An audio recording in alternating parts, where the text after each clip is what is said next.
Hey Raghunath, tell everyone about our Patreon community. Sure, Kaustubha.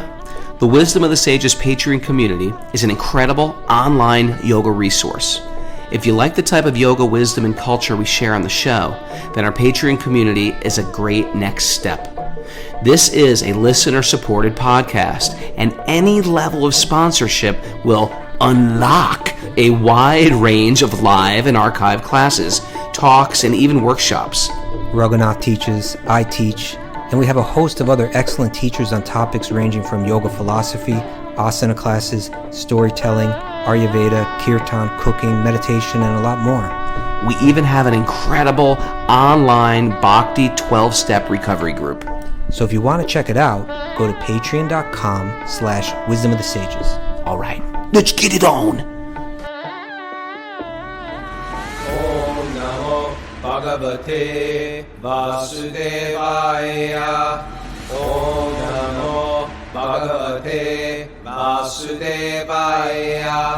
Om Namo Bhagavate Vasudevaya.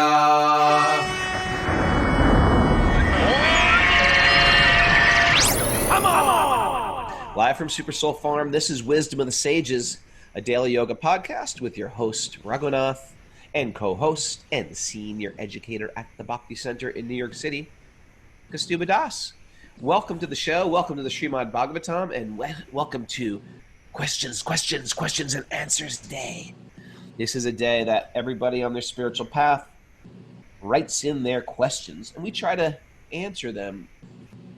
You know, we try to answer them with the teachings of the Bhagavatam, not with our own teachings, but with the teachings of the Bhagavatam, and try to stay true to those teachings. And you know, it's going to be, I think in advance, it's safe to say I'm not expert at anything, but I've been on this Bhakti path for 30 years, and Kaustubha has too, and we've tried to be sincere about it. And so you see sort of patterns that happen over time, and we call it the Lewis and Clark thing. You know, Lewis and Clark, they went out to, Pittsburgh to Oregon or something like that, and they had to figure it out. And you have to figure it out along the way, and it helps to have someone who's done this path ahead of you to explain certain pitfalls, sinkholes, strong currents that take us away from our spiritual path. So we try our best with all sincerity, we are not perfect, to try to answer these questions, and we hope we can do some service. And if you have questions and you want to write them in next week, you can write to wisdomofthesages108@gmail.com, and then Mara will selectively choose what questions we will answer. Kaustubha, good morning. Yeah. Good morning, Raghunath. And maybe we can just let people know if you're watching us on Facebook, or we are on Facebook, so if you want to share it there, please share it. It gets around that way. It gets around. That's the cool thing about social media. It's viral. It's viral. So we do this every Saturday, and Sunday we have special guests. And every day, Monday through Friday, we do this live on Zoom at 5 a.m. Eastern Standard Time. You can join us on Zoom also by writing Mara, wisdomofthesages108@gmail.com. And we study the Srimad Bhagavatam. Now, the Srimad Bhagavatam, if you don't know what it is, if I was to say, pick your best book on,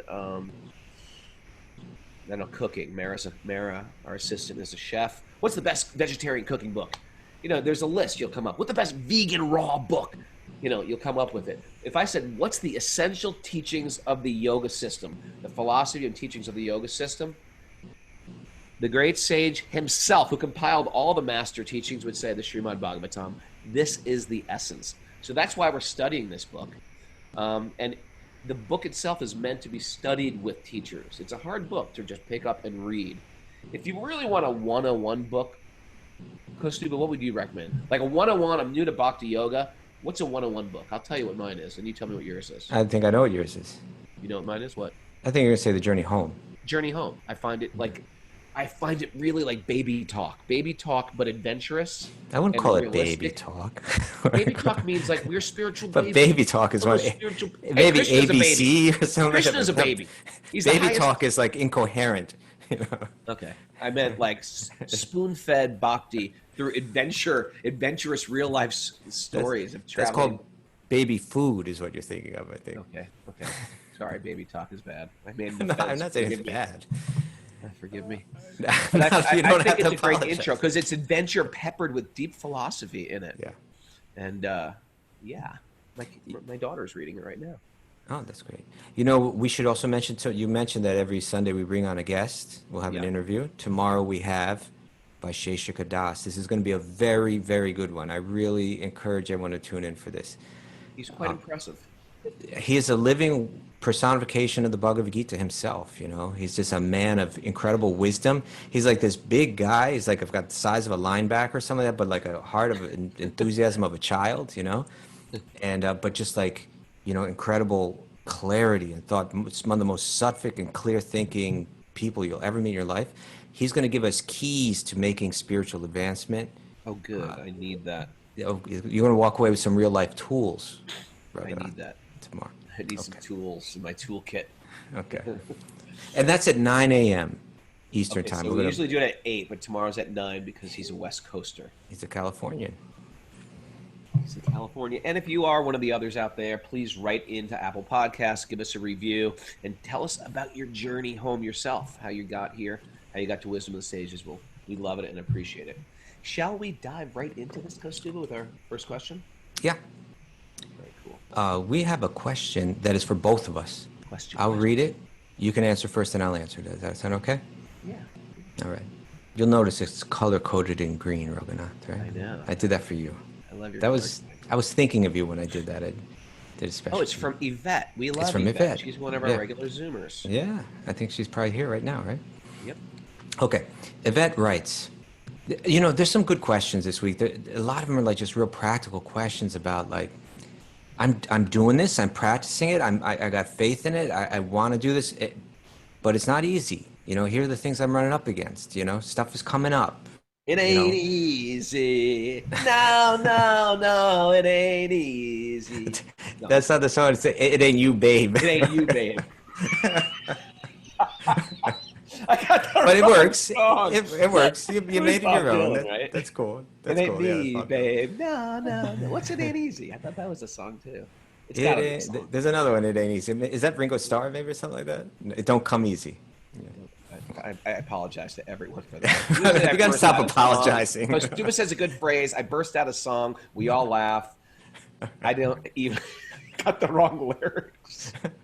It's cool. It's cool. Okay, ready? This is from Yvette. Yes. I've been practicing bhakti for about 2 years. I think maybe about a year ago, it felt wonderful. I felt my channel was cleared out and I was connected to Krishna and a community supporting that connection. Lately, I want to say I find myself feeling more discontent, bitter, envious, resentful. My first reaction to this is to ignore and pretend these feelings aren't there, putting on a facade that I'm always happy, like I'm not a severely dented can. However, through my practices, I know this is not healthy, and I have to call attention and address these feelings. One possible reason I can think of for this shift is that I'm diving deeper and could potentially be stirring up impurities that were deeply covered and are now rising to the surface. Also, Answered her own question, huh? okay. These All right, questions answer next question. themselves. next question. Also, I realized that things that were important to me 2 years ago are no longer of importance, but I still have to give my attention to these things. Example, running a yoga studio. And maybe perhaps I need to just let go. I guess my question to you, Kaustubha and Raghunath Prabhus, is this normal? Have either of you personally experienced this? And any recommendations on how to get through this process? Completely normal. Completely normal. Sincere. Okay. That's completely sincere. Yeah. And we get lured into bhakti. We get lured into it by a divine, benevolent force to purify our desires. I know when I got married, you know, I was like, okay, I love my wife. And then she has 2 little children. Oh, I love them too. Because I love my wife, I love them too. And actually, it was when we were first dating, and I started like, yeah, I'm gonna date this lady, and then she's got 2 little boys. Yeah, I love them too. And then we had a weekend where we all spent the weekend together. It was super fun, and I was like, yes, this is great. I love being this dad. I was never a dad of little boys. So I remember like the second weekend, I was tested because one of the kids got sick. It was like, you love him? Take care of him. This kid's sick. He's throwing up all night. I was like, all right. Like, I'm losing my mind. I'm completely exhausted, cleaning up vomit. I've never cleaned up vomit for somebody before. I've never had kids. And I was like, all right, you know what? I did it. I love that kid. You know, it felt good. The next week, the other kid got sick. All right, this is how Saturday night's going to go. The next week, both of them got sick. So I feel like... What was going on there? Why are they getting sick so much? What were you feeding them? What were you doing? My point is, I find that in my life, when I make a step towards sincerity, I get tested by the universe, by God, by Jesus, by sweet baby Krishna, whatever you want to call your higher power. I get tested to see how sincere. You're sincere about this? You're really into this? Try this on for size. And I believe in the trying this on for size, we are getting stripped away. We are getting polished of our deep-rooted selfishness. And that's part of love. Part of selfishness means it's all about me, right? And there is an importance of our self-care and our self-love, etc. But then when we want to start getting on the path of love, of selfless love, etc., then we're going to get tested at every step. And Krishna is expert at giving us this taste, like Yvette, very blissful, very joyful, very happy, very connected. And then, so Krishna's lured us in, and then all of a sudden, he takes it all away. And then we're like, wait a second. Then he shows this mirror in front of your face. Actually, you thought you were pretty high, right? Check this out. A lot of us here are not a lot of us, but there's a great group who do our Bhakti 12-step recovery. And a lot of the times, the person who has an addiction, they don't even realize they're addicted to something until a friend, a well-wisher, what do you call that? A Mara, when they get a whole group of people and they confront the person. Hey, an intervention. An intervention. We all get around. And you guys get around me in a circle and say, Raghunath, you're obtuse, you're short-sighted, you're arrogant, you're self-absorbed. And I'm like, what? No, I'm not. Are you kidding? And so you need that intervention to sort of like, because I don't see things clearly. And then all of a sudden they get sober and they start to say this mantra, this famous mantra. What was I thinking? What was I thinking? So that self-awareness is huge on your spiritual path. And she's having this, Krishna is giving her more and more self-awareness. And part of understanding your real self is to understand that fake self, this false self I've been putting out there. I thought I was perfect. I thought I was fine. I didn't think I had any addictions. I didn't think I was that selfish. I didn't think I was that obtuse. Krishna's giving you insight into your real self and to your false self. And that's a very, very beautiful thing that's happening to you right now, Yvette. Congratulations. All right. Good morning. No, that is good morning. And I was thinking, I appreciate your answer, Raghunath, and I agree with it 100%. And I appreciate, Yvette's kind of like her own kind of self-analysis. She's approaching it, trying to analyze it. You said that sometimes when we come to spirituality, we think suddenly, oh, now I've got it. It was like flipping a switch, and now I'm there. But then as you start to try to really live it more, you realize, oh, actually, I still have a long way to go, and that can be even a little painful sometimes, or depressing. She's saying that things like anger and bitterness and so on are kind of like rising up. Discontent, resentfulness. Maybe that's even kind of like all stirred into kind of like a depression, I suppose you could say, like when you're feeling those kind of things. So I think what you're saying was right. I think that don't be fearful when you start to come up with that kind of stuff. Just the idea is to keep moving forward. And remember, and this I think is real important when it comes to emotions and negative emotions, that emotions, they're like waves on the sea. You know, they rise one moment and then they come down. And so the question isn't necessarily always like so important as to like, why is this happening? You can go into that, but in the end, we may never be able to know exactly psychologically why this is happening, or spiritually why this is God telling me something. We may not know exactly why, but the real important question becomes, how do we respond to it? You know, does it break our determination? Or do we become controlled by it? Or can we step back and observe it like an observer, right? This is rising in this feeling is rising in me. I can observe it and then let it go, because I know that it's risen, but I also know that it's going to set too, just like the waves, right? They come and they go. So, you know, which brings us to the fundamental, you know, verse in Bhagavad Gita. Krishna, you know, right near the beginning, Right. text 214, Macha Sparshas tu Kaunteya, Sitojna Sukadukada, Agama Payano Nityas Tams Titikshasva Bharata. Titikshava means to tolerate. And so Krishna tells Arjuna the non-permanent appearance of happiness and distress and their disappearance in due course are like the appearance and disappearance of the winter and summer seasons, right? They come, they go. We're all getting, you know, starting to get colder now, starting to get darker earlier now. We all know it. But we're not freaking out saying, my God, it's getting darker. It's getting Oh, I'm freaking colder. out. Is it just going to keep going in that direction forever? It's like we're doomed, you know? Or do we know that, no, this is part of how it works. It rises and then, you know, and then it changes. And so he says that this happiness and distress, or this changing of emotions, they arise from sense perception. When our happiness is still somehow connected to the senses rather than from within, then we can be sure, because the nature of this world is always up and down, that our emotions will go up and down, right? That's just a given.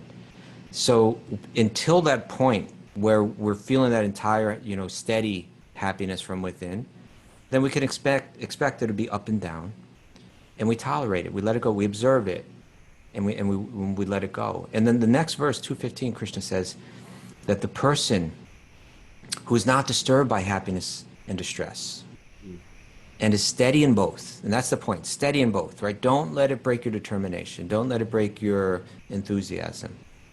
The person who's not disturbed by happiness and distress and steady in both is certainly eligible for liberation. Right?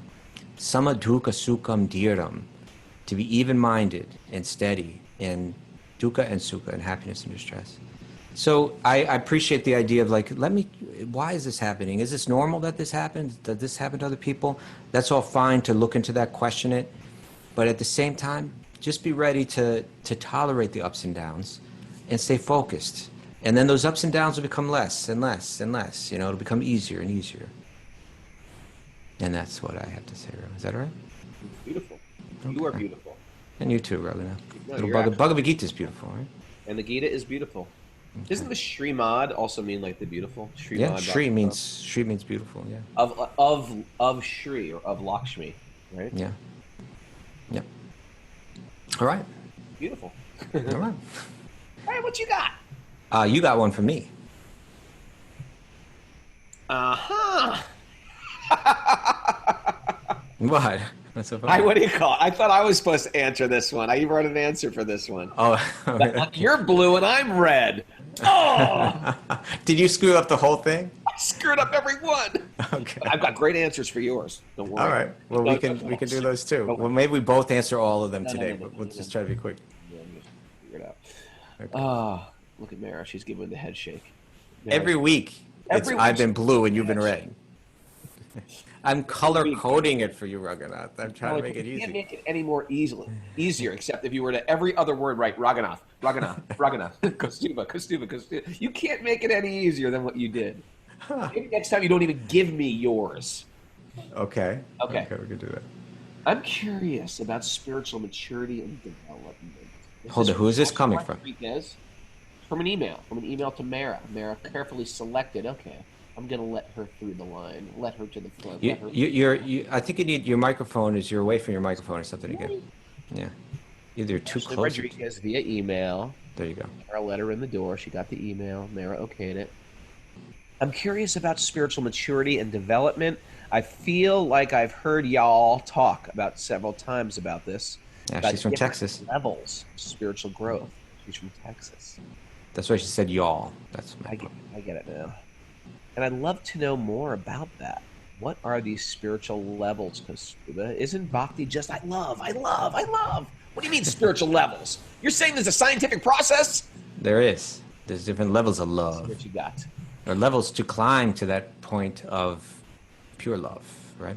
And there, you know, there's many different kind of like what do you call them? Like ladders or whatever you want. Rungs. Yeah. But I'm saying there's many different even like ladders to consider. Like, for instance, in Bhakti, there's these kind of, you know, there's sadhu sangha or shraddha, sadhu sangha, bhajana kriya, you know, like that. There's in the nectar devotion you find these different.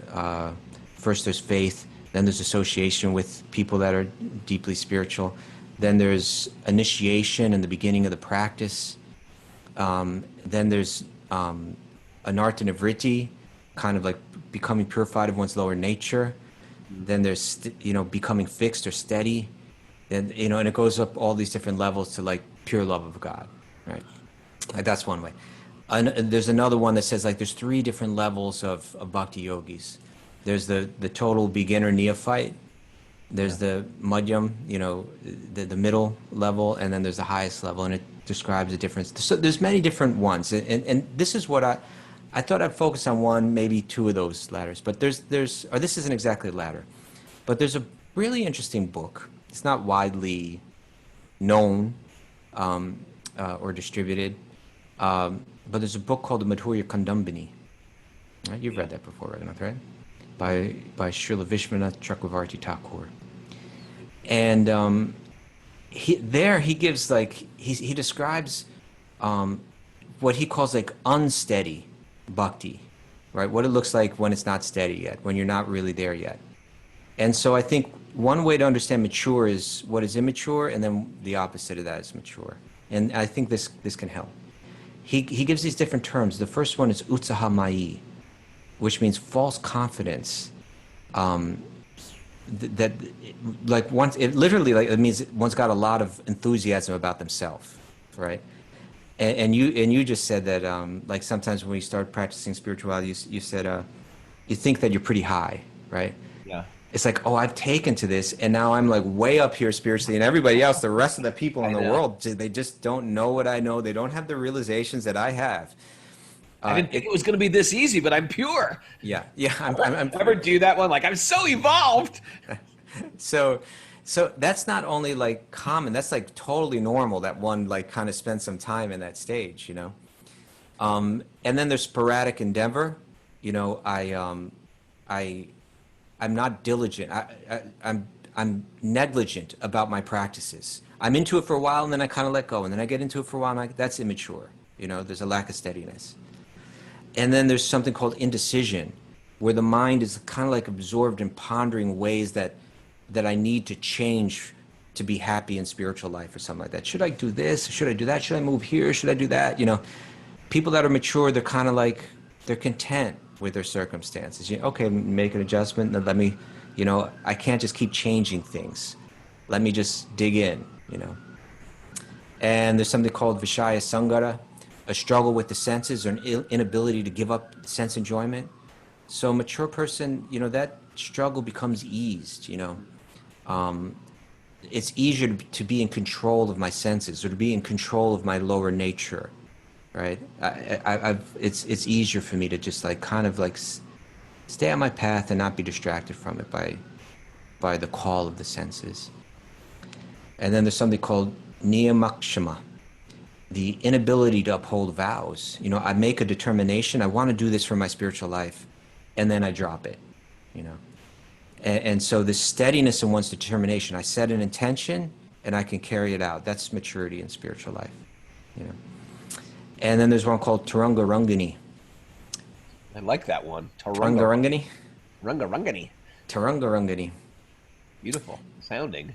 Yeah, to try to enjoy the waves. Like, what it means is enjoying the facilities that are offered by bhakti. Like, there may be some material gain, especially losing, like the mature side of this would be losing interest in material gain, especially, ideas that I can find happiness through prestige.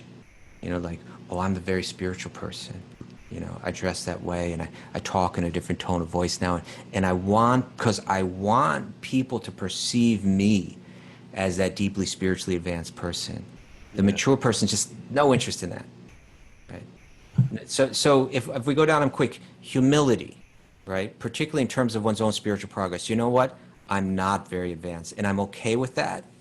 I don't need to pose as I am. I'm not in some illusion that I'm more advanced. That's mature, right? Steadiness, remaining diligent, never lax in one's endeavors, right? I'm steady on this path and I'm not getting distracted. I'm content with my circumstances, right? I'm not getting I make one adjustment and then now I'm thinking about making the next adjustment. No, I'm okay. I'm content. I don't struggle so much with the senses anymore or controlling my lower nature.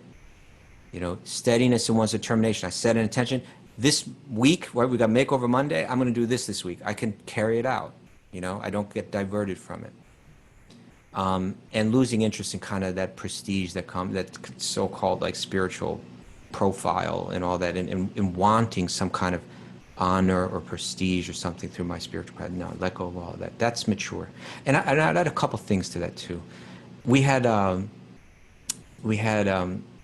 Prabhu on last week, and he mentioned that when we're immature, we're all caught up in the details. And when we're mature, we're really concerned more with the deeper underlying principles, right? Whether it's the details of culture, dress, or the mature person could, because they've got some mature realization, they can recognize the essence wherever it is and stay focused on that and not get caught up. They understand that the details are meant to lead you to that essence. And finally, I'll just say one thing, that if we're mature in our spiritual life, if we're maturing, it means that we're becoming just very kind to everyone. That's like a real simple one, but an important one. Simple, but important. Yeah, like, we think we're all spiritually advanced, but we're like, we haven't actually appreciated God in the heart of every living being, the spiritual nature of every living being, which should, as we mature, we should begin to feel that and recognize that and become deeper and more deeply aware of that. And the natural response is that we become very kind. So just throwing some things out there. That's the essence, Bubba. I think that you hit it. Okay. The kindness, do you like that one the best? Well, I like it because it's real world. It's real world. Okay. All right. People aren't kind nowadays in the name of being so right on with everything. No one's doing it. Now, Raghunath, you're going to be walking on the tightrope now because you've had no preparation for these. Prabhu, I'm always prepared and never. I know that's right. That's my theory. Always prepare. I'm never prepared, and I'm always prepared. So you're probably going to be better prepared for this than you've ever been because you didn't prepare. But if you don't know that theory, it's put transcendental sound in your ears at all times, and then whenever anybody asks you a question, transcendental information pops out. Okay. This is from Barry. Let's see if it works. Okay. This is from Barry. I hope I'm pronouncing that right. Barry. Yeah. From Sydney, Australia, down under. This is a sincere question too. A lot of Australians on the show. A lot of Australians, yeah. Australia. Ever been to Australia? Never. It's like beautiful. It's beautiful. Like better. Their worst beach is better than any beach we have. Really? Dead serious. Okay. And they have interesting Sharks. marsupials there as well. Interesting marsupials for sure. Okay. So you know how we have dead deer on the side of the road upstate New York? They have dead kangaroos. Oh, that's sad. I used to have a kangaroo and a wallaby that would come out and watch me practice yoga every morning. Really? I would practice yoga in the woods. Okay. And a wallaby would come there and just sit and watch me. I could just sit and watch you do yoga too, Raghunath. Okay. You ready? It's true from Barry. Okay. I am writing to you for your assistance. I am in my 72nd year in this body, and I'm only connected to Krishna consciousness about 8 years ago. I'm in the land of Oz, Sydney, And just after I started my journey, I found Govinda's ashram in Darlinghurst. Have you been there, Raghunath? Govinda's ashram in Darlinghurst. I don't think so. Okay. After going there for a time, I was asked if I would do the door, which involved greeting people on arrival and collecting their donation. During the course of the evening, I would often stand and dance in the kirtan. One particular evening, I was up and dancing, and I just seemed to drift off. The kirtan stopped, and I just kept going until I became aware of great laughter, and I came crashing back to material consciousness. Since that time, I have never achieved the state, as I felt very conscious of being laughed at again. Interesting, right? That is like some of our Zoomers, like Isabel Bilodeau, who they're dancing at the end of the show like that, and then I press end, and they're like, they're left there, they're still dancing. They're just in blissful dancing. Okay, now he says, now with this virus, I have not been able to go to the ashram or temple and have been at home. My wife is Catholic and does not support me, so I have really gone downhill spiritually. And the only thing that is keeping my head above water is your Wisdom of the Sages, which I came across on YouTube and have been making my way from episode 1, and I'm presently on episode 77. What advice and assistance can you give Barry, Raghunath? Oh, Barry, I totally get it. I totally get it. This I find one of these, we were talking about these steps in bhakti. This is sort of a step I would find, is that you get a taste, you get some attraction, and then everything goes away.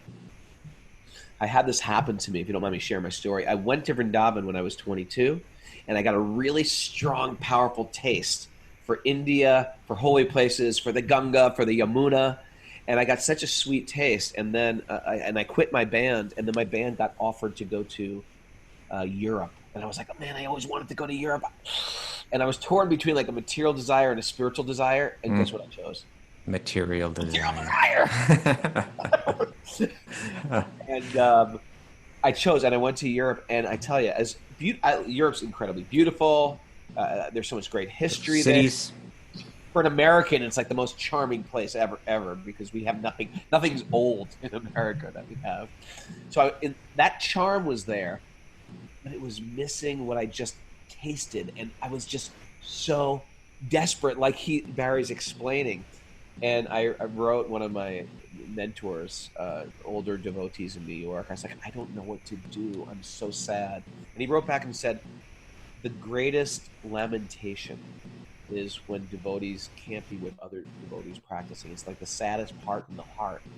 And I remember that. And then Who said that, you said? Satyaraj Prabhu. Satyaraj. And so, and then what happened was that intense burning desire. I remember once pulling into a main station in Belgium. The main station, the Hopvanhof, like the main train station. Back in the old days before GPS, you'd go to the main station and you'd get some directions for where to go. People used maps before it was Maps, the app.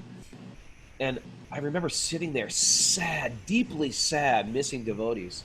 And I was just like with my head down like that. And none of the guys in the band were devotees, and I think they all thought I was crazy. And I just heard tick, tick, tick, tick, tick, tick, tick, tick, tick, tick, tick, tick. And I looked up, and there was a kirtan going on in the Belgium, I don't know what town, I can't remember, main station, train station, and I just ran out of the car while the driver was looking for directions, and I ran out, and I know I was only had like 2 minutes to be here, and I just started dancing with them and jumping around. I said, I gotta go, but thank you so much. I feel like you guys are God-given gift to me right now. I really needed you all. And one of the devotees was so sweet. He took off his sweatshirt, which had like this big picture of Lord Chaitanya on the back of the sweatshirt, and gave it to me. Just put it on me. I met him in 2 minutes. That's so nice. I don't know who it is. He gave me his sweatshirt. I ran back on my tour bus and took off. So what That's happens like is, Jesus. Some Jesus would do. Here, my I know. son. Take off my cloak. Here, I'll wrap you in your cloak, you demon child. So I was so and I will say that, Barry, what you're going through is very beautiful, as desperate as it is. Krishna disappears, and he wants you to fully engage your senses. in hearing. And in that hearing process, he will give you little drops of magic like that, like these devotees appearing randomly on the streets of Belgium when I least expect it. He will start to give you, he'll sprinkle your life with these little things that give you a little bit more hope, a little bit more hope, a little bit more hope. And you will feel like, actually, I am being taken care of. And what it's going to do is it's going to drive you to your next platform. We are all climbing on a spiritual ladder, and that eagerness is the qualification to move to the next platform. Don't let this lack of, oh, I can't go to the temple anymore because of COVID, and my spouse is not into this. Don't let that be like, well, I'm just not going to be into it. We get this point, this dark night of the soul, where things just go black and it seems like everything's gone. I've been abandoned by God and by a community. No, wrong. Okay. Wrong. Now's the time to push more and more and more. And what's going to happen? You're going to puncture through that ceiling, that ceiling, and you're going to go to a whole new place. And don't think it. And it's going to keep happening. It happens to me. I get to this dark spot, and it's that option. It's the fork in the road. You want to go north, or you want to stay in the stinky bathtub water, or you want to go south. These are our options. Sit in mediocrity, go south, or go north. Keep pushing north. That's my answer to you, Barry. I hope it works. Beautiful, Raghunath. Thank you. Yeah, and you know what? One last thing I was thinking is that laughter when you were dancing and the kirtan stopped and you just kept going and everyone laughed. That was like a happy laughter. They were happy for you, I think. You know, more than right. Isn't it? Yeah. No, yeah, they were. Yeah. That's like everyone's laughing out of happiness to see you so absorbed, but it wasn't like, oh, what a fool, like that. Oh no, they were completely joyous. They wanted me to stay, and I was like, I have to go. There's a whole band waiting for me to go on tour right now. No, but I mean Barry's happy when he said he was dancing and he kept going and the kirtan stopped, but he was so absorbed and then and he realized everyone was laughing. Oh, okay, yes. But it wasn't a laughter of like, oh, what an idiot, what a clown, you know. It was more like a happy laughter, like, oh, isn't this wonderful that this guy's so absorbed in the kirtan. Pretty sure. You get absorbed and you get lost and you become almost otherworldly. That's and that'll come back. You know, 'cause sometimes Krishna gives you a little taste, and then but someday that'll come back. Keep working for it. Taste. And then this is Narada Muni's previous life. That's right. Krishna appeared to him. And then his whole life is, where is Krishna? Where is Krishna? Krishna said, you're never going to have this experience again, but this taste will keep you going, right? Yeah. Okay. It's true. It's true. It's real. And I tell you, it happens to everybody, Barry. It happens to everybody. Mara, has it happened to you? Mara? Does everyone laugh at you? Yeah. When you dance? Do you get that taste and all of a sudden the taste is gone? And, right? Does that happen to you? Yeah. Yeah, I feel like every time I come back from India, that happens. It all goes dark. Yeah. All right. Next one, Raghu. You ready? Yes, I am, sir. Read it. You're reading it to me. I'm reading it to you. Here we go. Why do I need to find Who's this what from? I already am? This is from Jillian. She's other. An other is a person who's not on Zoom, that's out there listening regularly. And there's a lot out there that listen regularly that are not on Zoom because we don't see them. I don't even think anybody else is out there. But there's lots and lots of people out there listening regularly.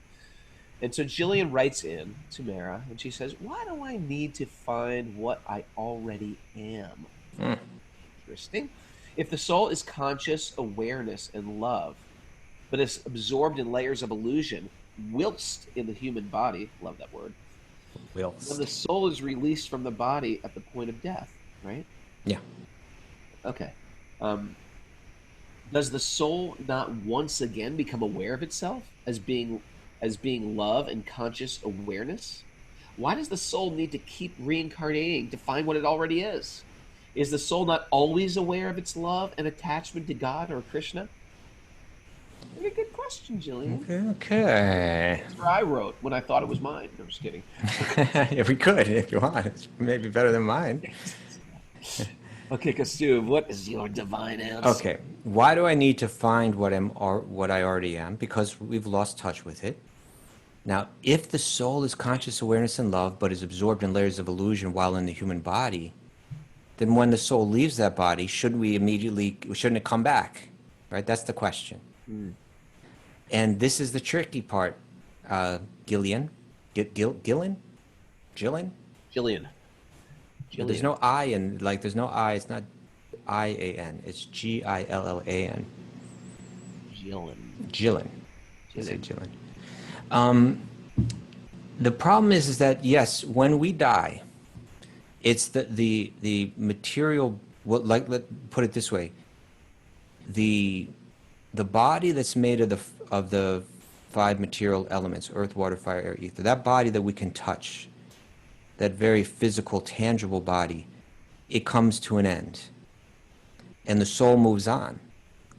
But the mind goes with the soul. That's the tricky part. Right. And it's not so much the body that's creating the problem, it's the mind that's creating the problem. So we move around in this body, but because our mind has become impressed with ideas, impressive ideas of both who I am, as well as ideas of what will make me happy. Right? Who I am is the ego. What will make me happy is the manas. Right? Two parts of that mind, you could say. Because we carry that with us into the next life, then, even in one lifetime, we go through many bodies. We have the little baby's body, and then we have the toddler body and the young adult body. And those bodies, all the cells, the molecules that make up those bodies, I'm in a completely different body than I was when I was a 5-year-old. It's made up of completely different stuff, different energy, right? Because those cells have died and they've been replaced by new living cells.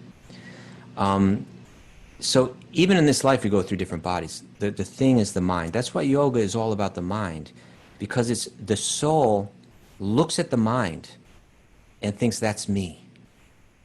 And that mind is, because it's made out of matter, it's unsteady.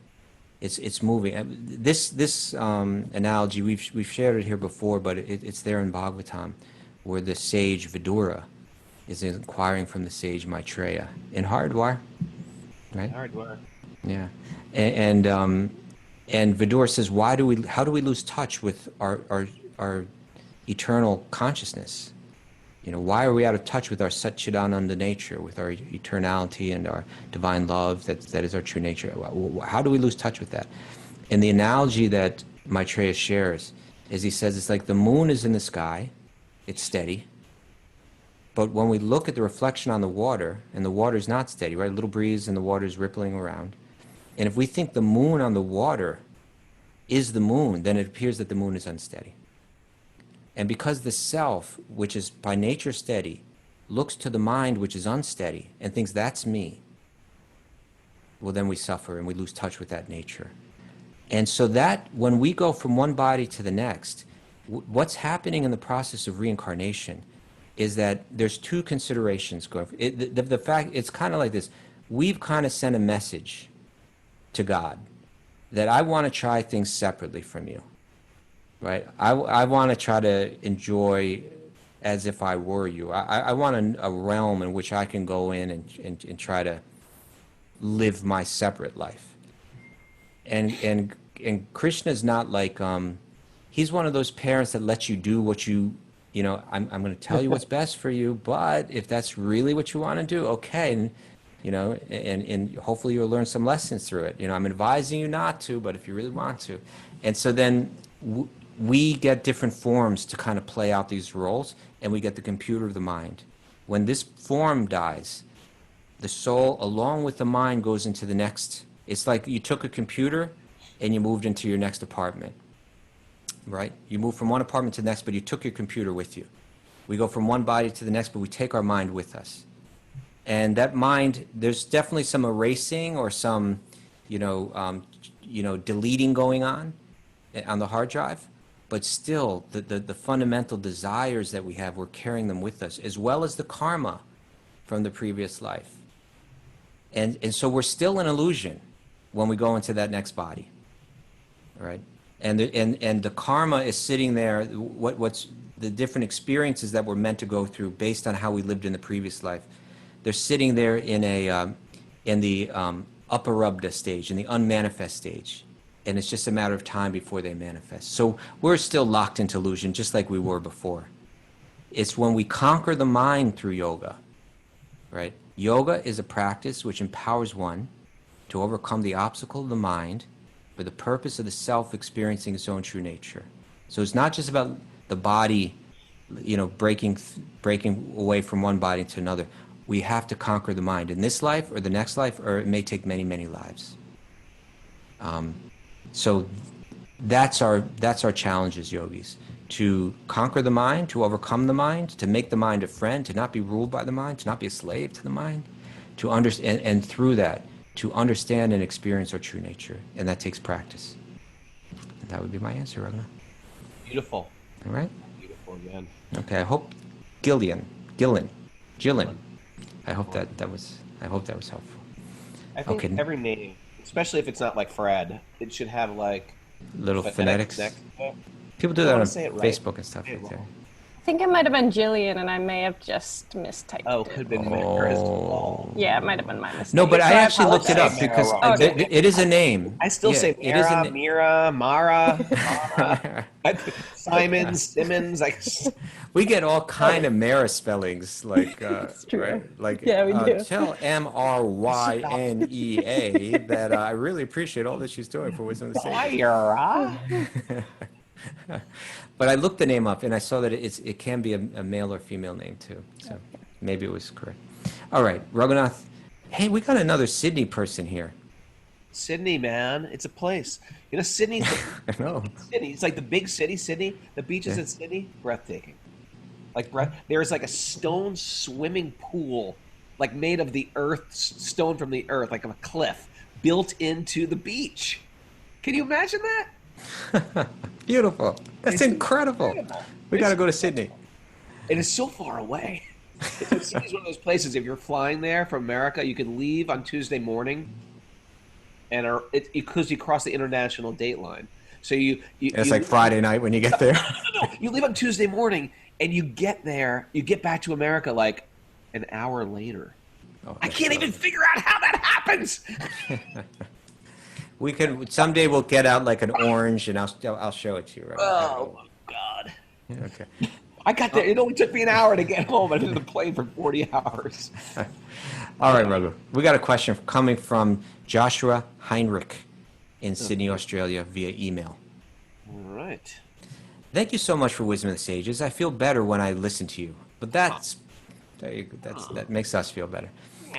I'm hoping that you can help me by solving some of my fundamental problems surrounding consistency and discipline in my japa meditation as I progress in spiritual life.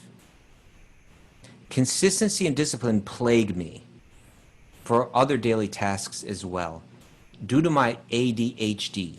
ADHD? You came to the right guy. I know, that's why I gave you this question. ADHD, that's attention deficit disorder? Yeah. But what is the H? Some people will call it deeply artistic and thoughtful from different vantage points. No question. That's What do you think about that? Oh, hyperactive. Okay. Attention deficit hyperactive disorder, something like that. Okay. I tend to get distracted during tasks and seek other ways to do it. Because if anything becomes too repetitive, I grow bored. My mind then conjures up new ideas, and this leads me away from my original task and stops me from building my practice. This is such a sincere question. I have a mind, but that mind's got this powerful programming that's like it's trying to get distracted. By the way, I'm going to be honest with you here. Yeah. As I said, I was preparing all your answers. Yeah. I read this question by putting the question that you sent me right in front of the camera. So it appeared I was like listening to you, but I was reading the question. I was like, oh, very interesting. Very interesting, Kaustubha. Good answer. Good answer, Kaustubha. I was reading the question.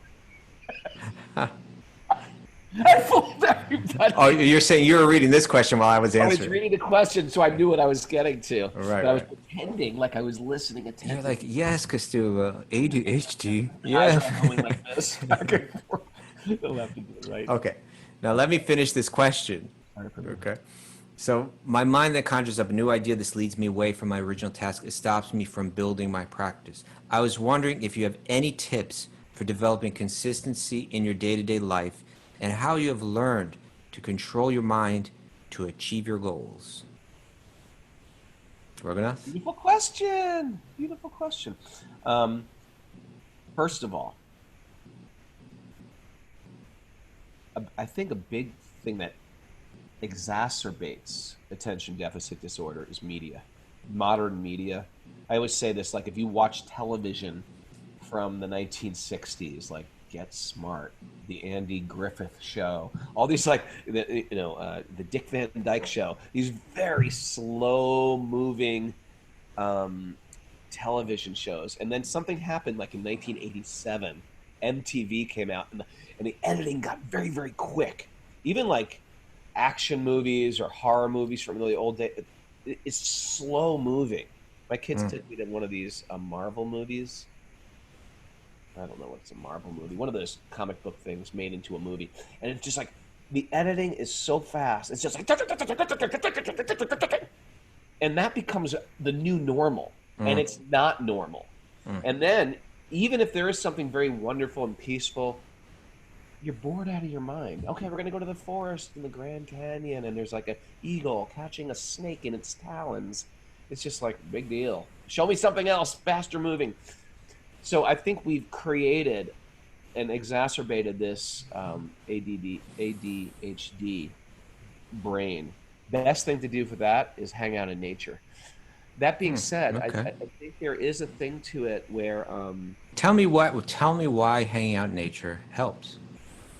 because it's a slower pace, and you learn to appreciate things on a slower pace. Take an interest in something that's moving slowly. Maybe gardening. Maybe gardening would help. For sure, gardening. For sure, gardening. We've created a new normal, and it's not a healthy normal. And people who have this type of tendency for a mind that my mind does the same thing, and I don't hate myself for it. Although it can cause problems. I have a problem focusing also. But I also think it also gives me an artistic vantage point when I was a musician to write music, to perform music, to think about things from a different vantage point, to write lyrics. So I think it helps with an artistic edge. So are you suggesting... I'm not condemning it. That's my point. So are you suggesting that he might also find some artistic outlet? I bet he probably already has some, you know. But here's my point about how do you put that to Bhakti? I find that Bhakti works even better with conditions like ours because... okay, I'm waiting to hear this. Well, first of all, japa... This would be interesting. Japa is a practice of holding the mind. You're moving from one mantra to the next. Well, yeah, you're just holding it on hearing that mind, and if the mind wants to go all over the place, you're pulling it in. So there's a healthy way to pull it in towards, like I was saying, towards nature, and then there's a transcendental way to pull it in towards sound and the repeating of hearing that sound on a regular basis.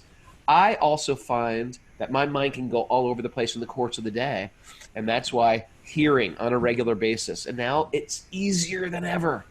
It's easier than ever because you could. In the old days, I would buy, like when I first became a devotee and everyone listened to cassettes, I would buy cassettes. And I'd walk around with a Walkman and listen to the Krishna book on cassette. That was actually great. It was like 60 cassettes of the Mahabharata. Yes, I remember those old cassette boxes you used to walk around with. The Mahabharata box set, the Krishna book box. Remember that old New Vrindavan? Yeah, and they're all in my car on the floor in the glove compartment. So now that you can get them all on your iPhone, and you can just play them, and you can download. You can listen to Audible. And I was just telling, if you listen to the show regularly, you know, each kid of mine, I have a different book I listen to. So Rocco, I listen to Mahabharata with. Then I get in the car with my little son, we listen to Ramayan. And on mine, I'm listening to the new book by, it's not the newest, but the first canto by Krishna Dharma. He did a very nice first canto. And this is sort of like to help my downtime mind just hear transcendental truth. And then don't try to bite off more than you can chew. And people get excited. I'm going to start chanting 16 rounds. I'm going to do a puja every day. All these things, they're great for minds like ours that tend to do something simple every day. I chant 1 round of japa every day. Make that your thing. I chant 1 round of japa, and I lock off time. I put my phone away, right? Don't keep people like us. We're bad with iPhones. Put your phone down. Have time where you just put it down. Maybe there's a day of the week that you put it down, or maybe there's times of the day that you put it down, because minds like ours will always check things, checking Instagram feeds. It's toxic, and it exacerbates our dark side. So Krishna is making you aware of it, and that's a very beautiful thing. This is our ongoing theme today, Kaustubha, making us aware of the fake self so we can get to know the real self. How's that sound? It's beautiful. Thank you, Raghunath. Yeah, also I think ultimately what matters is your effort, and if you're putting in that effort, Krishna in the heart's going to appreciate it. He's going to help you. And lead you to that next step. Yeah. Start small, little chunks of sadhana. Okay. All right, Kaustubha, ready? Yeah. Here's one from Patrick P. Via the Discord thread. If you're not a member of our, I tell you, I was just reading the Discord thread. There's so many cool things going on. I've been away from the Discord thread. I've been away from my way it. back. I dove into it this morning while I was ADD and out somewhere. I was like reading it over, and I was just like, man, these guys are going to such cool, deep things. And you know what's great about the Discord thread I'm realizing is there's a whole group of others out there, and probably maybe on Zoom too, that are second generation people practicing bhakti, which is really cool. I like that. I like that too, because when me and Kaustubha were young, the second generation of devotees, meaning their parents are devotees, and then they have kids, and their kids are now our age. Like we were 22, and now there's like a 22-year-old kid who grew up a devotee. But because, like me and Kaustubha, whatever we went through in our life, we got to a point where we were like, the material world is over, we're becoming monks. And that was like you have to make a very strong statement to walk away from the material world and become a monk. Whereas a person growing up as a devotee, they sort of took it for granted. Not necessarily all of them, but the ones we saw were like, they sort of take it for granted. They don't have the full respect. They don't seem as fully determined. They don't seem 2 feet in. So in our minds, we're always like, who are these guys? They don't take it even seriously. That was our immaturity. Yeah. And I'm sure there was some reality to that about that too. But over time, we see they're very special births to take birth in a family where your parents are very focused on your spiritual life. And we've met some incredibly evolved people who from childhood never had a chance to become as dented as we did. And so we have such great appreciation for the second generation. And even if they tried, right? Well, it's been my ongoing commitment also that whenever there's like kids going through their teenage lives that are especially second generations, that are struggling and in a place of a fork in the road, I always want to be there for those kids and help them through that time. So I'm really happy to have second generation devotees on this, because every kid's got to go through their own thing. Even if you hand them everything, they have to make an internal choice.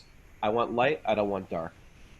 I want spirit, the material world is not so promising. They have to come to that point. So if the show, we call this the show, if the show helps you with that, I'm really honored to be a part of that path for them. So anyway, that's a Discord. We got even third generation here. We got like Nitai Lieberman. He's like third. There he goes. Yeah, he's third generation. Third generation. You know what they said about fourth generation?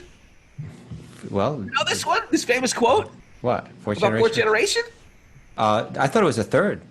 Fourth. Maybe it's the fourth. Is it the fourth? It's the fourth generation. They say 4 generations of people practicing strictly. Yeah. Prabhupada said the 4th generation will be able to light fire with mantra. Yeah. To bring back bring back the Vedic times, right? Bring back the mystics. That means that when Nitai Lieberman or his little sister Gopi. Let's just keep this Nitai Lieberman kid going strong. Okay. Even just for the fact I want to see somebody light some fire with mantra. Nitai Lieberman, we want to see. Lieberman, whatever you need from me, I'm yours. Whatever you need, kids. Gopi's there too. She can have it when Gopi has a little child. That kid is going to light fire with mantra. Okay. Yeah, you bust out a stick of Aguru incense, and you're just like, That, Om Agni Devaya Namaha. yeah, that's how you know that this whole ritual is like it's really happening when the priest can just like chant a mantra and light the fire with it, and you're like, okay, it's for Yeah. real. We're counting on you, Gopi, I Nitai. have the mystic powers myself. If I had just one of them, one of the mystic cities, No, Raghunath, help no, me. I think it would help me in what I'm doing it here. would not help you. It would. I'm serious. Imagine if I just said, "Thanks, what a great show today," and I just like levitated out the door. You're like, "Wow, this stuff really works. He's levitating. Why isn't Krishna giving me that mystic power?" Because it It would wouldn't help help you. so much. No, because it wouldn't help you. No, it might not help me, but it would give people faith. You know, Yeah, but- like Elizabeth and Daniel are watching the show. They'd be like, "Yeah, he levitates, man. He's dead serious about this." But you would only get cheap followers. That's the point, Raghunath. Some All the would be people cheap, here, they're so some would be sincere. cheap. Some would be cheap, and some would be sincere. All right. You're gonna ask the question. Yes. What's the question? Did you? You haven't asked the question yet. Oh, it's okay. This is from Patrick P. on the Discord thread. Okay. You get on the Discord thread by joining our Patreon party. It's patreon.com/wisdom of the sages. And then we have this whole like Discord thread. We have a 12 steps group, and we have a whole yoga school that you can join and take yoga, learn yoga, take workshops on yoga. Here we go. Here's the question. Sarah's going off on another day. Oh, I have to share that because it's important. It's his Facebook, and people are joining on Facebook. They have no clue what's going on. Agreed. What are the best ways to pluck the weeds that grow alongside our bhakti creeper? So they say bhakti is like a creeper growing. A creeper is like a plant growing. Yeah. But there's weeds that are growing, Kaustubha. Weeds are growing with this bhakti creeper. How do you pluck the weeds? What a good question. Good question. You know, so I'm pulling up a little reference here. This is from Sri Chaitanya, and he's teaching Rupa Goswami. You know, such an important. This is Kaustubha. This is like what happens in the Bhagavatam. What happens? Someone asks a question, and then yeah. they say, "Well, this question's previously been asked by Rupa Goswami to Lord Chaitanya." Yeah. So we went from first level, that was Patrick, to us. That's first level, and now we're going to second level. Sri Chaitanya speaking to Rupa Goswami. All right. Mara, he always Kaustubha loves going, that's first level, First level, second level, because people need that when they hear in Bhagavatam. Otherwise, where are we? You know. Because it's stories within stories within stories. That's what's Right. going on. So we're going from first level, Patrick, to us, to second level, Sri Chaitanya Rupa Goswami, in the amazing book, Chaitanya Charitamrita. And he says some unnecessary creepers or weeds, you could say, growing with the bhakti creeper are the creepers of behavior unacceptable for those trying to attain perfection, diplomatic behavior, and by diplomatic I think that means like kind of like two-faced behavior, right? Diplomat. Oh, okay. Animal killing, mundane profiteering, A pirate. mundane adoration, and mundane importance. In other words, I want material profits. I want to be adored by others. I want to be important, prestige, to be seen as important to others. Yeah. He's saying, so all of these are unwanted creepers or weeds. And then in the commentary to that verse, Srila Prabhupada writes, all these obstructions that have been described in this verse as are unwanted creepers. They simply present obstacles for the real creeper, the bhakti lata, the bhakti creeper. One should be very careful to avoid all these unwanted things. Sometimes these unwanted creepers look exactly like the bhakti creeper. Right? I'm spiritual. Look at me. Right? They appear to be of the same size and the same species when they are packed together with the bhakti creeper. But in spite of this, the creepers are called upakshaha, which I guess means unwanted. A pure devotee, can distinguish between the bhakti creeper and the mundane creeper, and they are very alert to distinguish them and keep them separate. Like I think you do more gardening than I do, Raghunath, right? But the weeds, the problem is that they suck the life out of the other plant, right? American share. That's sometimes, right, Mara? Sometimes the weeds look like the plant itself. Huh? Mara? Mm. I'll keep her on track because she's in the kitchen. trying to work. She's trying to multitask. She's muted. No multitasking, Mara. Get focused on the show here. She's like making samosas in the background. I could smell the samosas now. So this is where spiritual life starts to get deep. This kind of serious self-examination, right? Is my intention here pure? Or is there something else that I'm trying to get out of this? You know, there's something else I'm trying to get out of the spiritual path that I'm walking, right? And it is complicated. It is that you know, that we can mistake the weed for the actual plant. And when we're watering our garden, we're actually watering the weeds too. And that's why, and this is something that Raghunath and I talk a lot about, but like, you know, take our friendship, right? It's easier for the other person to see a weed than it is for us to see it ourselves sometimes, you know? And so you can check in with friends that are practicing this for real, you know? I listed 3 things. Here are 3 tools to help us understand how to pluck these weeds that are growing alongside it. Constant regular hearing. There's nothing that keeps the head more straight, you know, keeps the intelligence working more clearly, keeps you on the right path than Nityam Bhagavata Sevaya, hearing Bhagavatam on a daily basis, right? That's fundamental. Step number 2, friendships where you can discuss these things openly and be willing to hear. There's got to be someone in your life that you're willing to hear it from, you know? Right. If there's nobody like that, if you're protecting your very fragile facade of I'm okay, I'm doing great spiritually, I don't have any problems, I don't have any of this darker side. If you're carefully protecting that facade, then you won't be able to hear what you need to hear. And Bhakti is working through relationships like this. So constant regular hearing. 2, friendships where you can really discuss these things and you're ready to hear, you know. And 3, and this is relationships with very advanced devotees, with pure devotees. You need that example in your life, right? That when you look at that person, you say, this person has already pulled out these weeds. This person, and therefore they respond a lot differently than I do to different circumstances, and it almost seems like the way that I'm responding is justified, but this person is going beyond that justification, and they're getting to the real depth of spiritual practice where you really are just like ridding yourself of all of those unwanted things. You need to see someone that's living it. You know. That's beautiful, man. That was a great answer. Okay, Raghunath. Thank you, man. You ready for one last one? Sure, Prabhu. Okay. You say Prabhu. If you're new to the Prabhu word, it's addressing each other instead of like, yeah, man, yeah, dude, yeah, guy, yeah. What else do people say? Bro. Bruh. Yo, brah. It's just Prabhu means master.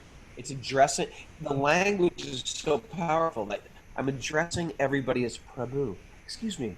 Instead of saying, David Charles Wilson, I'll say, Prabhu, how are you? Seth the Welder, Prabhu, right? I'll say Seth the Welder, Prabhu. It means master. When you address everybody as the master, you're training your mind to think, I am here to serve you. To serve you. Prabhu, I have a question from Lorraine Prabhu. Yes, Prabhu. Coming from Luxembourg Prabhu. No, well, we don't call places Prabhu. This has come from Luxembourg. Hey, we're reaching Luxembourg. Luxembourg's a tiny little country near Belgium. Thank you for that geographical explanation. Oh, a lot of Americans don't know where anything is. It's true. There's the Benelux kind of. Benelux, yes. You know of Benelux? I do.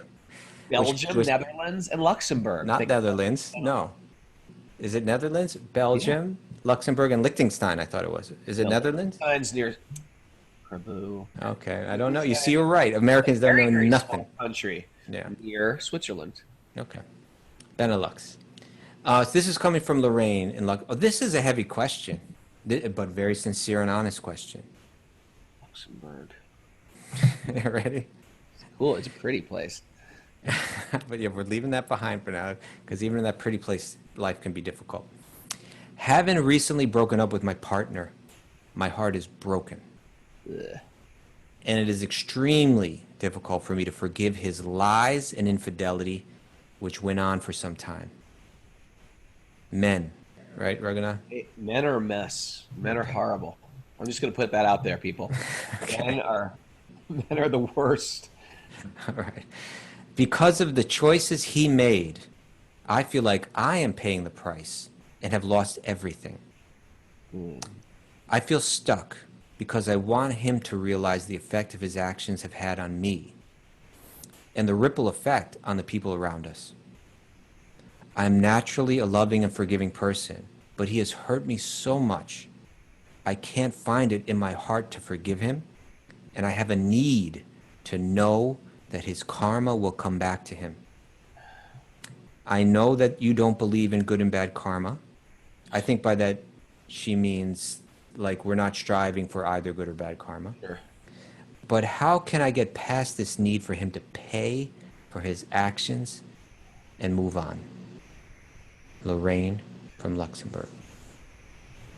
First of all, I am so sorry you're going through that, Lorraine, and I think it's pretty safe to say that a lot of us here have felt betrayed, like hurt, we've been cheated on, we felt abandoned. All these things come up, and there's nothing more than I would like is complete revenge. But I know that is not what we need. I learned this from the Davy and Goliath cartoon, which, if anybody remembers, that is the claymation cartoon that when I was little, that was propagated by the Catholic Church, I think. And I watched it and was addicted to it. And there was a very, very wise dog that Davy had. Named Goliath. Goliath, yes. And then I remember one time someone wronged Davy. Hurt his feelings, embarrassed him. So Davy would have these turbo scenarios of, I'm gonna get this guy and I'm gonna tie him up and I'm gonna push him off a cliff. I'm gonna get this guy and tie him to a railroad thing. I'm gonna get this guy and like humiliate him, punch him in the nose. I don't remember that thing getting so dark. Okay. Davy was like feeling what she felt, or Lorraine felt. Right. And in one sense, it's a very reasonable reaction. You just mentioned this previously. I feel justified. I feel like people should forgive, but in this particular case, too much. I get a pass. I get a pass on it. This guy's got to get his karma.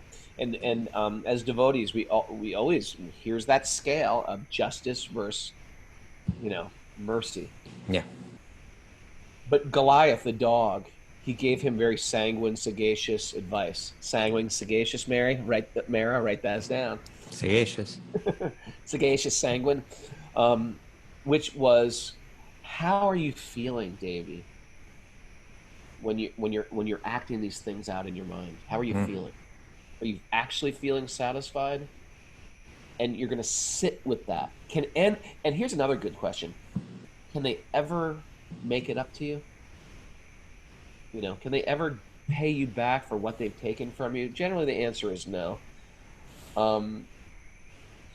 But this is like part of like the dilemma of being in the material world, which is everything that we had, and there's a harsh reality, is we fall in love and we lose things we love, and it's so painful. And it's not to make our heart shut down. It's to see the material world for what it is. And nobody gets a pass from forgiveness. We are asked to forgive because we have been forgiven. That's part of our thing. We are forgiven. And once we're on a spiritual path, our past is over. Our past is over. That doesn't mean we might have to pay for it in somehow, but as the most part, we are accepted into and embraced in a spiritual community. That doesn't mean I might have to get some residue karma because I've done stuff. But even that karma I get will realize, you know what? This is going to help me evolve somehow. That's the way I'm going to look at it. Instead of being like, why me? Unfair, not cool. And we should always know that everybody out there is on a spiritual path, and never think that people who are cruel, obtuse, short-sighted, rude, violent, arrogant, Callous. callous. Don't think they're not going to pay for that. And don't even think they're not suffering because of it. It works itself out. Everybody has to pay. That's part of being in the material world. You don't get to just ruin everyone's life. They have to learn these lessons, and sometimes it takes lifetimes for them to learn their lessons, and sometimes it's a very, very downward spiral. But we don't wish them pain, even though we sort of do. We don't want to wish them. We don't want to wish them pain. We actually want to wish them love. If you can flip this around and pray for this person's deep spiritual connection, you'll relieve yourself immediately. When you're envious, when you're jealous, or when you want revenge, if you flip it around, pray for that person's success. Pray for that person to get whatever they need in the spiritual life to find deep-rooted connection. Pray for them, and it will relieve you of that anger and resentment that we're carrying around. Resentment's a poison I take to kill them. I'm taking the poison. I think I'm punishing them by hating them, and what happens is I'm killing myself with that poison. Right. So ultimately, you're saying you do it for yourself, right? You forgive and you let go for yourself. Otherwise, you suffer. You carry it with you wherever you go. You carry it into your future. You carry it for 10 years. And then the roots grow deeper and deeper and deeper. And the problem is it cheats me out of finding my responsibility in it. And generally, we all have some type of responsibility. Maybe there were signs from the very beginning that you just refused to accept. And what will happen is we will smuggle in our shortcomings to our next relationship. We will smuggle them right into our next relationship if I don't take full responsibility and for what I'm part of. And so what will happen is you'll go to people and you'll tell your story, and you'll say how you were hurt, how you were wronged, how you were broken, how you were robbed, how you were whatever it was. You'll tell your story, and they'll be like, "Oh my God, I'm so sorry for you." And you'll tell your story to someone else, and they'll say, "Oh my God, I'm so sorry for you." And you'll tell your story to somebody else. And every time they're patting you and stroking you and embracing you, and your story starts to become solidified. And the problem with that is your story, as tragic as it is a partial truth. And they're making, and everybody who's embracing you and comforting you, they're not assisting you. If you can really grow, if you really want to grow from this, and I think because you're listening to the show, you're on a path to grow. If you can find, okay, here's where I went wrong. If you can really dig deep, here's where I went wrong here. First of all, sadly, if you share that with a friend, I was left, but this guy, here's where I went wrong. Here's where I went. No one's going to stroke you, comfort you in any way. There's not going to be any of that immediate, quick fix to feels good, thanks for the comfort. It's harsh and it's painful. Here's where I went wrong here and here and here. But it'll protect you from whatever shortcomings they were from bringing that forward into your next relationship. It'll protect you. We want to really figure out where we're going wrong with our choices, fully take responsibility for them, then let go of all that resentment. Pray for that person's good success, and then we can move forward with making better choices. It's not easy, and you're asked to stand up real tall and be real big. And the only thing I can think of right now is Jesus on a cross, getting nailed to the cross, and praying for the people who are nailing him to the cross, right? Or Lord Ram. Forget when Kakei, Lord Ram's mother, said, "Yes, you must go to the forest immediately." Lord Ram's reaction was he bows down to Kakei, touches her feet, and says, "You want me to go immediately? Of course I'll go immediately."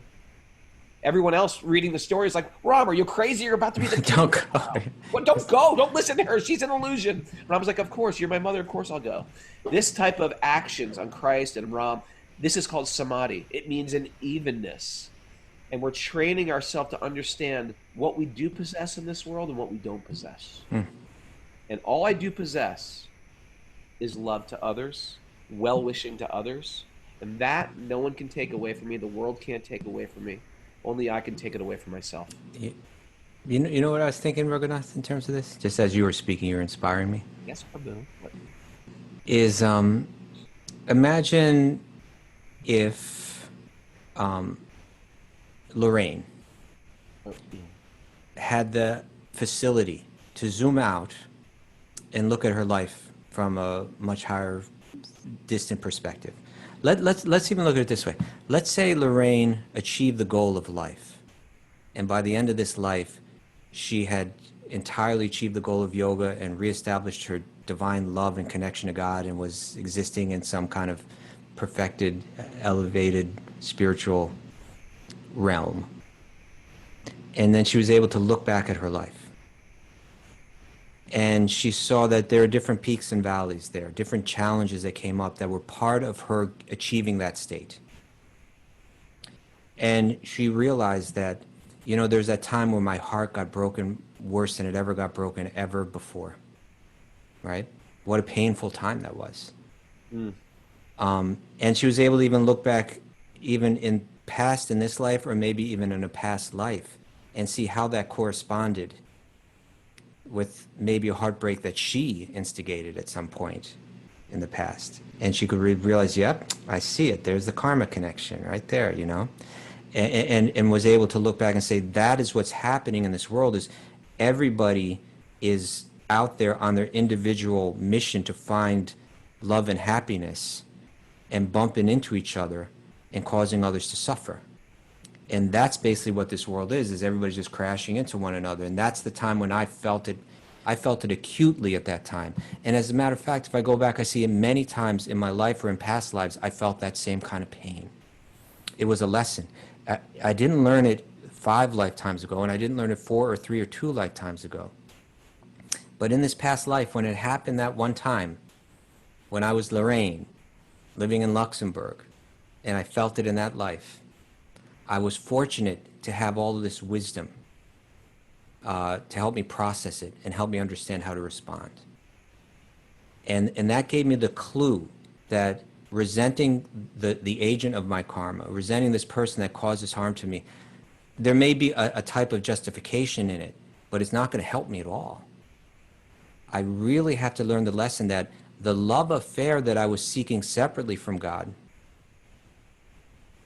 the fact that it crashed, and even the fact that it caused pain, became an impetus for me to reestablish that loving relationship with God in my heart. That relationship that's eternal. That relationship where there is no letdown. And so even though that experience was very painful, because I was able to let go of resentment, even for the person that was apparently the cause of that pain, it opened my heart up. It opened up my mind and my realization and my intelligence and my clarity to understand that there's an eternal relationship here that's actually the one that I'm looking for. That's the one that I need. Lifetime after lifetime, right? And then I started dancing. And then the music started. I would love that the Mayapuris come in here personally and just start playing music during the show. Wouldn't that be great? Moving around, dancing, they jump with no the drum. shirts on, and they're playing the mridanga. I tell you, I love Saturdays. I love Saturdays. That was a great day. Thank you. Bhakti Recovery Group meeting. Bhakti Recovery Group meeting when? 9:35 Eastern Time. That's soon. Thanks everybody for joining us. Thanks to all these Zoomers. Thanks to the 3rd generation, Nitai Lieberman and Gopi. I'm waiting for that 4th generation. We're waiting for the Fire by Mantras. Thanks to Baby Joe's baby. Thanks to, who is that? All the other babies out there. All the little babies out there. Thanks to all the special cats out there that are going to come back as evolved swamis. Bhakti-yogi dogs. Thanks to everybody who joined late. I didn't say good morning to.